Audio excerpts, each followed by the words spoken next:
নমস্কার, চলুন আজকে একটা ভালো চিলি পনির বানাই, কিন্তু একদম কম সরঞ্জাম দিয়ে, কিন্তু ভীষণ সুস্বাদু। তার জন্য আমি নিয়েছি 250 গ্রাম ভালো পনির, যেটা সেটা 2 পেঁয়াজ, 5 কোয়া রসুন, অল্প একটু আদা, 4টে কাঁচা লঙ্কা, 2 ক্যাপসিকাম এবং 1টা টমেটো।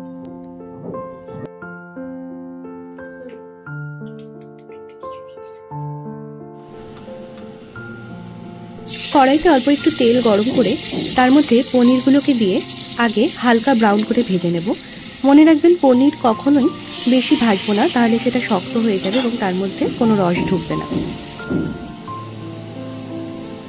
পনির ভাজার সময় তাতে দিয়ে দেবো অল্প একটু লঙ্কার গুঁড়ো এবং হাফ চামচ মতো নুন।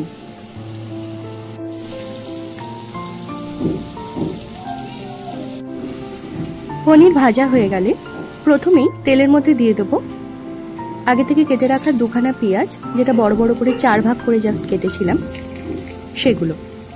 পেঁয়াজ একটু নরম হলেই এই তার পেঁয়াজের যে খোলাগুলো সেগুলো আস্তে আস্তে আলাদা হয়ে যাবে।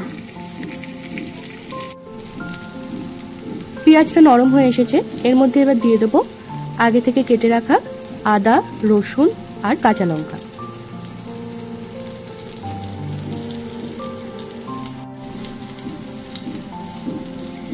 সবকটা একটু নেড়ে নিয়ে নরম করে নেব তেলে। তারপরে দিয়ে দেব টমেটো।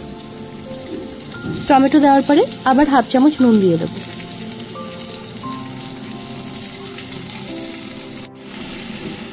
টমেটোটাও নরম হয়ে এলে একদম শেষে দিয়ে দেব 2খানা ক্যাপসিকাম।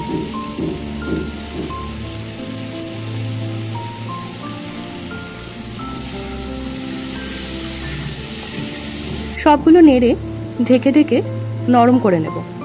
এরপর দিয়ে দেব শুধু লাল সস, মানে টমেটো সস। আমি কিন্তু এখানে সয়া সস বা চিলি সস ব্যবহার করব না। সসের সঙ্গে সবজিগুলোকে ভালোভাবে মাখিয়ে নিয়ে পনিরগুলো দিয়ে দেবো।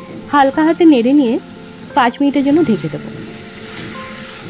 তারপর 5 মিনিট পরে আমি অল্প জল দিয়ে দেবো, হাফ কাপ মতো। আমি কিন্তু এখানে কোনো কর্নফ্লাওয়ারের ইউজ করছি না, তার কারণ কর্নফ্লাওয়ারে যে ঘন থকথকে যে ব্যাপারটা হয়ে যায় সেটা আমার বাড়িতে কেউ পছন্দ করে না। কিন্তু এতে কিন্তু স্বাদের কিন্তু কোনো ঘাটতি হয় না। 5 মিনিট পরে মোটামুটি জলটা যখন ঘন হয়ে আসে, ব্যাস তৈরি হয়ে গেছে চিলি পনির। শুধুমাত্র টমেটো সস দিয়ে করা এই চিলি পনিরটা অবশ্যই ট্রাই করে দেখবেন, ভীষণ ভালো হয় খেতে। ধন্যবাদ।